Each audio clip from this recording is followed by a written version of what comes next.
നമസ്കാരം, സഹ്യ ന്യൂസിലേക്ക് സ്വാഗതം. കർണാടകത്തിലെ KGFൽ അതായത് കോലാർ ഗോൾഡ് ഫീൽഡ്സ് സ്വർണ്ണ ഖനനം പുനരാരംഭിക്കാൻ കേന്ദ്ര സർക്കാർ പദ്ധതി തയ്യാറാക്കി.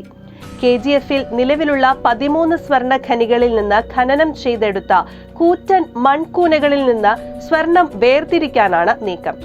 കേന്ദ്ര സർക്കാരിന് കീഴിലുള്ള ഭാരത് ഗോൾഡ് മൈൻസ് ലിമിറ്റഡിന്റെ ഉടമസ്ഥതയിലാണ് ഈ ഖനികൾ. കേന്ദ്ര പദ്ധതിക്ക് കഴിഞ്ഞ ദിവസം സംസ്ഥാന സർക്കാർ അംഗീകാരം നൽകി. 1.003 ഏക്കറിലാണ് KGF സ്ഥിതി ചെയ്യുന്നത്. മുൻപ് ഖനികളിൽ നിന്ന് സ്വർണം വേർതിരിക്കാൻ ഉപയോഗിച്ച സയനൈഡ് കലർന്ന മണ്ണിൽ നിന്ന് ആദ്യഘട്ടത്തിൽ സ്വർണം വേർതിരിച്ചെടുക്കും. ആധുനിക സാങ്കേതിക വിദ്യ ഇതിനായി ഉപയോഗപ്പെടുത്തും. 13 ഖനികളിൽ നിന്നായി 33 ദശലക്ഷം ടൺ മണ്ണുണ്ടെന്നാണ് കണക്ക്. 1 ടൺ മണ്ണിൽ നിന്ന് 1 ഗ്രാം സ്വർണം വേർതിരിച്ചെടുക്കാമെന്ന് കണ്ടെത്തിയിട്ടുണ്ട്. 2001 ഫെബ്രുവരി 28 വിലയിലുണ്ടായ ഇടിവ് കാരണം സ്വർണ്ണ ഖനനം ഭാരത് ഗോൾഡ് മൈൻസ് അവസാനിപ്പിച്ചത്. ഖനനത്തിന്റെ പ്രവർത്തനം പുനരാരംഭിക്കുന്നതോടെ കൂടുതൽ തൊഴിലവസരങ്ങൾ സൃഷ്ടിക്കപ്പെടുമെന്നാണ് വിലയിരുത്തൽ. പ്രദേശത്ത് 2330 ഏക്കറിൽ ടൗൺഷിപ്പ് നിർമ്മിക്കാനും കേന്ദ്ര സർക്കാർ പദ്ധതിയിടുന്നുണ്ട്.